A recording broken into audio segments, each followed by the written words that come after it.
Hi everyone, this is the coronavirus COVID-19 roundup for Thursday, March 19th.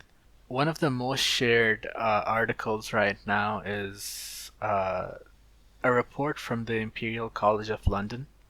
It's They call themselves the Imperial College COVID-19 Response Team. And the title of the report is The Impact of Non-Pharmaceutical Interventions to Reduce COVID-19 Mortality and Healthcare Demand.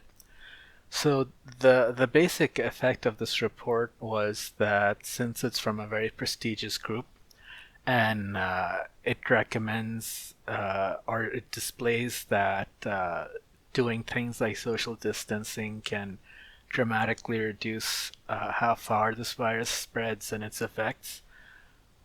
It just buttresses the argument that quarantine, social distancing, and efforts like that are important in containing the spread. If you take it too lightly, the spread of the disease is going to trigger very high rates of infection.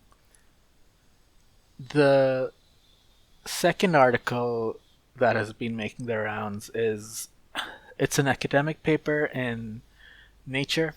It's called The Proximal Origin of SARS-CoV-2.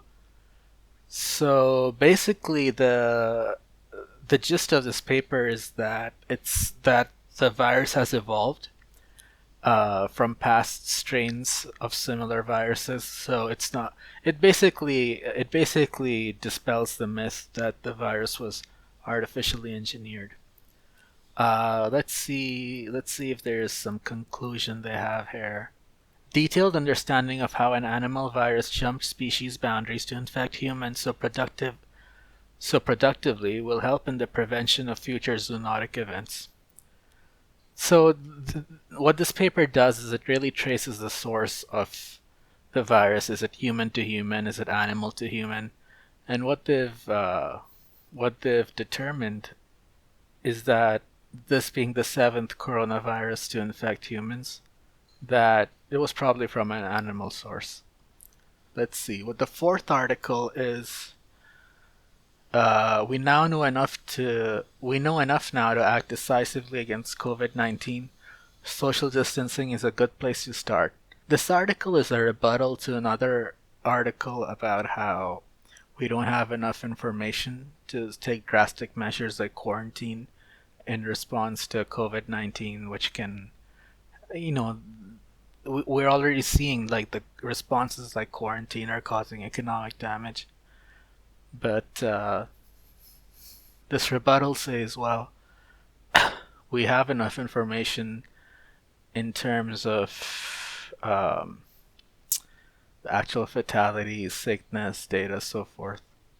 Let's see. The fifth article we have is World Health Organization to launch multinational trial to jumpstart search for coronavirus drugs. This is a big effort, lots of different medicines, lots of different countries, which the World Health Organization is trying to coordinate to look for treatments for coronavirus.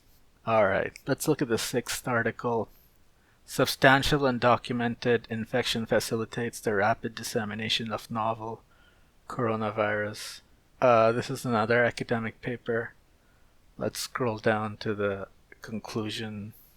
Our findings underscore the seriousness and pandemic potential of SARS-CoV-2, and it's basically saying that something we've mostly all realized by now, that this virus is spreading very quickly and very widely. And the last article that's making the rounds today among people who are experts in the field is this from The Guardian. Japanese flu drug clearly effective in treating coronavirus, says China. Medical authorities in China have said a drug used in Japan to treat new strains of influenza appeared to be effective in coronavirus patients. It's from a company called Fujifilm Toyama Chemical, and it's called Avigan. This is again one of those preliminary reports, but it's one of the medicines that people have been using successfully, I guess, in treating the people affected by the coronavirus. All right, that's it for now.